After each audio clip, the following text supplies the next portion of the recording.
Friends, praevia. तो क्या हाल चाल है आप सभी लोगों के। आई होप आप सब बहुत बढ़िया होंगे और ट्रेडिंग सीख रहे होंगे। अगर आप इस चैनल पे हैं तो ट्रेडिंग बिल्कुल फ्री में सीख लेंगे, अगर आप सीरियसली इसको सीखना चाहते हैं तो हमने वीएसए की सीरीज लगभग ख़त्म कर दी थी। फिर हमारा एक सब्सक्राइबर ने कमेंट किया और बताया कि नहीं, एक सिग्नल बाकी है, वो है स्टॉपिंग वॉल्यूम। तो हम उसको कवर करेंगे और फाइनली वीएसए ख़त्म हो जाएगा। अभी इस वीडियो में हम बेसिकली हमेशा की तरह जैसा हमने सीखा है, स्टॉपिंग वॉल्यूम का पहले हम पहचानना सीखेंगे, ठीक है। और इसके बाद वाली वीडियो में हम उसको कैसे ट्रेड करते हैं इस पे चर्चा करेंगे। तो वीडियो को स्टार्ट करते हैं। सबसे पहले हम क्राइटेरियाज़ की बात करते हैं कि बेसिकली हमारा जो स्टॉपिंग वॉल्यूम होता है वो दिखता कैसे है। मतलब चार्ट में हम देख के उसको पहचानेंगे कैसे कि हाँ ये स्टॉपिंग वॉल्यूम है। तो स्टॉपिंग वॉल्यूम एक डाउन बार होती है। जितनी भी हमने एस पढ़ी है सारी की सारी हमने डाउन बार ही समझी है। सारी एस डाउन बार होती है, एक को छुड़ा के, जिसका नाम है एब्जॉर्प्शन वॉल्यूम, ठीक है। ये इकलौती एस है जो एक अप बार होती है। दूसरी चीज़, इसका स्प्रेड हाई होना चाहिए। मतलब जो भी normal no demand no supply या मार्केट में छोटी छोटी बार्स होती हैं, ठीक है, वो एक नॉर्मल मार्केट की मूवमेंट को दर्शाती है। लेकिन ट्रैपिंग वहाँ होती है जहाँ पे स्प्रेड हमें यूजुअली हाई मिले। और चूंकि हम वीएसए पढ़ चुके हैं तो हमें इतना तो आइडिया लग ही गया है कि अगर वीएसए में स्प्रेड नीचे की तरफ ज़्यादा है मतलब ये ऊपर जाने वाला है, यानी कि सारे ट्रेडर्स नीचे ट्रैप हुए हैं। और अगर ऊपर की तरफ स्प्रेड ज़्यादा है मतलब बायर्स ट्रैप हुए हैं और ये मार्केट नीचे की तरफ जाएगा। देखो इतना हमें पता है। तो स्टॉपिंग वॉल्यूम का भी स्प्रेड नॉर्मल से हमेशा बड़ा ही होना चाहिए। कोई नॉर्मल स्प्रेड की बार स्टॉपिंग वॉल्यूम नहीं हो सकती, क्योंकि ये एक मेजर एसओएस है, तो स्प्रेड बड़ा चाहिए ही हमें। तीसरी चीज़, इसका वॉल्यूम हाई होना चाहिए। अभी आपको पता कैसे लगेगा किसी बार में कि ट्रेडर ट्रैप हुआ है, वो बताती है उस बार की वॉल्यूम।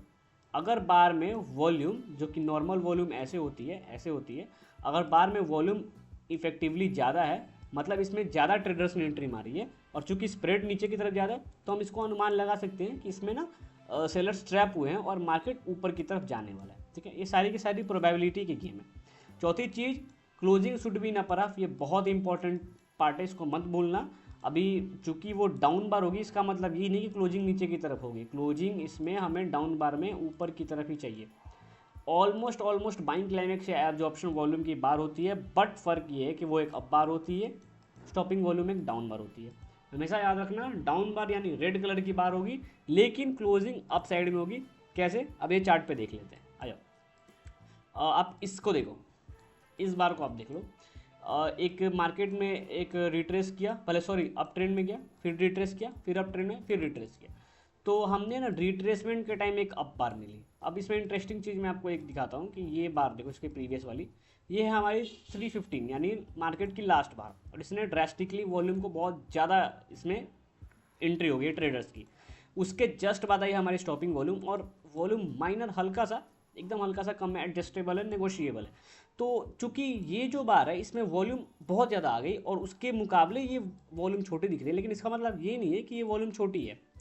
दोनों वॉल्यूम अपने आप में बहुत बड़ी है और ये दोनों मिलके एक बहुत अच्छी ट्रेड जनरेट कर सकती है, जिस ट्रेड को हमें यहाँ जाके पता चला कि ये वाली मूव कैसे आई वो हमें इसके बाद डिस्कस करेंगे। जब हम डिस्कस करेंगे कैसे ट्रेड करते हैं उसको, स्टॉपिंग वॉल्यूम को, तब जाके हम ये वॉल्यूम, ये मूव कैसे है, इसको सीखेंगे कि हाँ ये मूव कैसे है। अभी आप यहाँ पे पहचानना सीख लो स्टॉपिंग वॉल्यूम दिखती कैसे। एक वाइड स्प्रेड कैसे वाइड है, ये हमारी नॉर्मल स्प्रेड की बार हो गई। यहाँ पे आप इतनी सारी बार देख ले तो ये वाइड स्प्रेड हो गई। दूसरी चीज़ डाउन बार हो गई।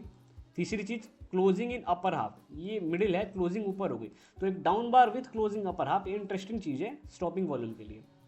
अगेन चार्ट यहाँ पे देख लो, ये प्रॉपर स्टॉपिंग वॉल्यूम कैसे कि यहाँ देखो, एक ये हमारा हाई वॉल्यूम, एक ये हमारा हाई वॉल्यूम। हमने जितना भी ऐसे सीखा है हम इसके बॉटम पे एक लाइन ड्रॉ करते हैं, ठीक है।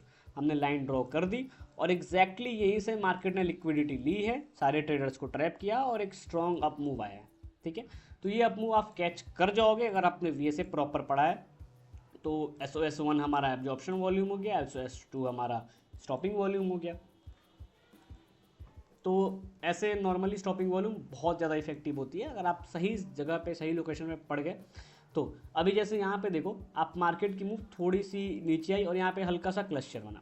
जिनको क्लस्टर के बारे में पता है वो पहली नज़र में ही यहाँ पे क्लस्टर देख लेंगे और हम यहाँ पे क्लस्टर को जोन बना देते हैं। अब अब हम वेट करेंगे कि मार्केट इस जोन पे रिएक्ट कैसे करता है। देखो यहाँ जब मार्केट इस जोन को अप्रोच कर रहा है तो यहाँ पे हमें सेलर्स की वॉल्यूम डिक्रीज होती दिख रही है, हमें नो सप्लाई टेस्ट सारी चीज़ें यहाँ पे मिल रही हैं, ठीक है। एक मिनट में जोन बना दूँ। अब आप यहाँ पे देखोगे कि no supply, character change, test, character change, मतलब हमें मल्टीपल एसओएस मिल रही है, मल्टीपल एसओएस। और हम फाइनल कॉल की वेट करते हैं जो कि हमें यहाँ मिल गई स्टॉपिंग वॉल्यूम। तो हमें मेजर एक तो हमें मिल गई यहाँ पे क्लस्टर, दूसरी चीज़ हमें मिल गई नो सप्लाई, ठीक है, तीसरी चीज़ हमें मिल गई टेस्ट, और चौथी चीज़ मिल गई हमें स्टॉपिंग वॉल्यूम। तो चूँकि हमें पता है कि हम मेजर SOS2 पे ही ट्रेड मार देते हैं, तो नो सप्लाई तो खैर टेस्टिंग है, ये मेजर SOS है नहीं, लेकिन टेस्टिंग एक मेजर SOS है। तो हम यहाँ पे भी ट्रेड मार सकते थे इसके ऊपर, ये टेस्ट हो गई। अगर हम वेट करते तो यहाँ ट्रेड छोड़ने का कोई चांस नहीं बनता है, इसके ऊपर ट्रेड लो, इसके नीचे स्टॉप लॉस लगाओ, ये पूरी मूव आप कैप्चर कर सकते हो ईजिली। यहाँ पे देखो आप एक दिन की ये सारी मूव है, मतलब आपको ओवरनाइट पोजीशन ले जाने की ज़रूरत नहीं पड़ेगी, सेम डे इंट्राडे में आपका काम हो जाएगा, ठीक है। एक और इंटरेस्टिंग एग्जांपल देख लेते हैं कि यहाँ पे एक हमारा एक वॉल्यूम आ रहा है, ठीक है, ये वाली बार, और एक वॉल्यूम हमारा यहाँ पे आया ये वाली बार। दोनों बार देखो लगभग सेम है, बट फ़र्क बस इतना है कि ये अप बार है, ये डाउन बार है, इसकी क्लोजिंग अपर में है, इसकी भी क्लोजिंग अपर में है। तो ये हमारी प्रॉपर स्टॉपिंग वॉल्यूम बार हो गई। जैसे ट्रेड करते हैं इसको, सबसे पहले हम इस पर लाइन ड्रॉ कर लेंगे, ठीक है। और इस लाइन ड्रॉ करने के साथ हम ये देखते हैं कि जैसे ने मार्केट ने इस लाइन को पंक्चर किया, यहाँ पे एक बड़ी सी गैप आई, यानी कि सारे जो नॉर्मल बायर्स होंगे वो सेलर्स, वो सारे के सारे ट्रैप हो चुके हैं। यहाँ पे क्लोजिंग को फोर्सफुली अप साइड किया गया है। एक और ट्रैपिंग यहाँ हुई बॉटम रिवर्सल के साथ, और मार्केट ने एक अच्छा खासा अप मूव दे दिया। तो आप बेसिकली अप मूव ये वाली कैप्चर कर लोगे अगर आपने SOS पढ़ा है। कैसे? एक SOS, 2 SOS, तीसरा SOS, मतलब मल्टीपल SOS आ रही है और आपको मार्केट बता के जा रही है कि हाँ मैं ऊपर जाने वाला हूँ, ठीक है। आप आओ, आप ट्रेड लो। अगर यहाँ पर रिटेल ट्रेडर्स होंगे तो वो इस ब्रेकडाउन पे इजीली ट्रैप हो गए होंगे। ये सारी की सारी ट्रैपिंग ही है, जो ये वॉल्यूम दिखाई दे रही है आपको, सारी की सारी ब्रेकडाउन ट्रेडर्स की ट्रैपिंग है। तो मार्केट की साइकोलॉजी ये बहुत इजीली आपको समझा देता है, बहुत इजीली आपको ट्रेड मिल सकती है अगर आपने अच्छे से VSA को कैप्चर कर लिया। और मैंने वॉल्यूम प्रोफाइल की सीरीज भी शुरू कर चुका हूँ, तो अगर आप वो भी मिलाते हो साथ में तो VSA और वॉल्यूम प्रोफाइल बहुत स्ट्रॉन्ग वे में काम करती है, आपकी ट्रेडिंग जर्नी को बहुत आगे लेके जाएंगे। तो मिलेंगे आपसे नेक्स्ट वीडियो में। अगली वीडियो आएगी कि स्टॉपिंग वॉल्यूम को ट्रेड कैसे करते हैं, how to trade stopping volume, वो हमारी लास्ट वीडियो होगी। उसके बाद VSA पूरी की पूरी कंप्लीट हो जाएगी। तो मिलते हैं आपसे नेक्स्ट वीडियो में, तब तक के लिए बाय बाय।